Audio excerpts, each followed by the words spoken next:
I'm here to share just a little about the opportunity to make a faith promise. There are so many things we can say, so many analytical things we can say, logical things we can say, but I'd like to tell you a quick story. Years ago, I was a youth pastor here in the city of Springfield, Missouri. And we had a young man in our youth group just to turn 13, loved missionaries and wanted to do everything he could for missionaries. And Lord only knows what the plans would have been for him if he had not contacted at that time Rye syndrome, which shut down his system, his brain. They had to put a trach into him so he could breathe. And of course, he lost a lot of his mental facilities. So he's had to live with his parents for years and years and years. And during all of those years, he would, every time missions convention would come along or missions conference would come along, he would just bemoan the fact that he couldn't do anything for missionaries. He just wasn't capable. So several years went by, and then he was just looking out in the yard, and he saw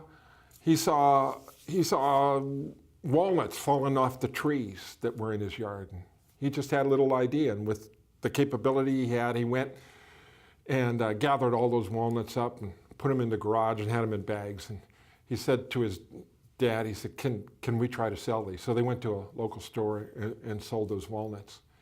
And the proceeds, what he wanted to do with that is give it to missionaries. Because he had a heart for sharing the gospel with people that don't have access to the gospel. And I thought to myself, here I am in good health and strength, blessed by God. Can I open my heart up to say to God, God, can you use me to do something for you? Even if I have to gather walnuts so that I can give them to missions.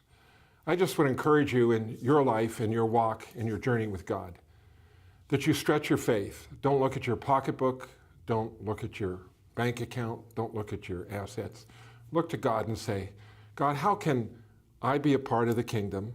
How can I be a part of taking the gospel to people where it's not known? And you can answer that question by making a faith promise. God bless you.